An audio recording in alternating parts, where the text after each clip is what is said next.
দীর্ঘ 1.5 বছর পরে আবার আমি বাংলাদেশে আসছি।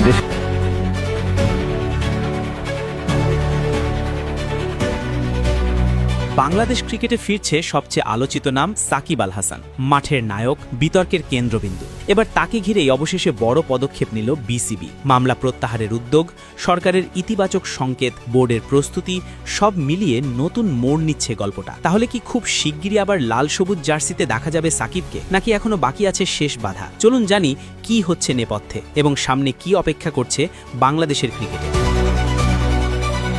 বাংলাদেশ ক্রিকেটের সবচেয়ে বড় তারকা নামগুলোর একটি সাকিব আল হাসান। দীর্ঘ সময় ধরে তার জাতীয় দলে ফেরা নিয়েছিল অনিশ্চয়তা। তবে এবার সেই অনিশ্চয়তার মেঘ কাটতে শুরু করেছে বলেই মনে হচ্ছে। সাকিবের বিরুদ্ধে দায়ের করা মামলাকে ঘিরেই তৈরি হয়েছিল জটিলতা। জাতীয় দলে ফেরার ক্ষেত্রে সেটিই ছিল প্রধান বাধা। কিন্তু সাম্প্রতিক সময়ে সেই মামলার বিষয়ে গুরুত্বপূর্ণ পদক্ষেপ নিয়েছে বাংলাদেশ ক্রিকেট বোর্ড। বোর্ডের পরিচালক ও জনপ্রিয় সঙ্গীতশিল্পী আসিফ আকবর এক সাক্ষাৎকারে নিশ্চিত করেছেন, সাকিবের বিরুদ্ধে করা মামলা প্রত্যাহারের জন্য উদ্যোগ নেওয়া হয়েছে। তার ভাষ্য অনুযায়ী বিষয়টি এখন প্রশাসনিক প্রক্রিয়ার মধ্যে রয়েছে। আসিফ জানান, সাকিবের বিরুদ্ধে আনা অভিযোগ নিয়ে একটি ফাইল প্রস্তুত করা হয়েছে। সাকিবের আইনজীবী ইতোমধ্যে বিসিবির সঙ্গে যোগাযোগ করেছেন এবং প্রয়োজনীয় কাগজপত্র তৈরি করা হয়েছে। খুব শিগগিরই, সম্ভবত রোববার বা সোমবারের মধ্যে, মামলার নথি সংশ্লিষ্ট মন্ত্রণালয়ে পাঠানো হতে পারে। এরপর সিদ্ধান্তের দায়িত্ব থাকবে সরকারের ওপর। সূত্র বলছে, সরকারের পক্ষ থেকেও ইতিবাচক ইঙ্গিত পাওয়া গেছে। যুব ও ক্রীড়া প্রতিমন্ত্রী আমিনুল হক আগেই জানিয়েছিলেন, দেশের বড় ক্রিকেটাররা যেন রাজনৈতিক পরিস্থিতির শিকার না হন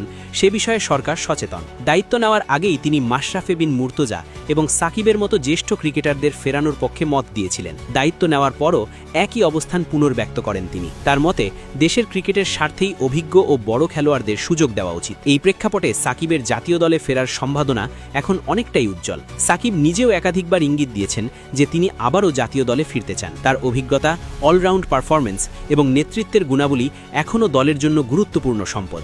বিশেষ করে সামনে রয়েছে গুরুত্বপূর্ণ আন্তর্জাতিক সিরিজ ও টুর্নামেন্ট। এমন সময়ে সাকিবের মতো অভিজ্ঞ ক্রিকেটারের উপস্থিতি দলের ভারসাম্য ও আত্মবিশ্বাস বাড়াতে পারে। তবে সবকিছু নির্ভর করছে প্রশাসনিক প্রক্রিয়ার ওপর। মামলার নথি মন্ত্রণালয়ে পাঠানো এবং সেখান থেকে চূড়ান্ত সিদ্ধান্ত, এই ধাপগুলো পার হতে হবে। ক্রিকেট বিশ্লেষকদের মতে, সাকিবের প্রত্যাবর্তন শুধু একটি খেলোয়াড়ের ফেরা নয়, এটি হতে পারে বাংলাদেশের ক্রিকেটের নতুন অধ্যায়ের সূচনা।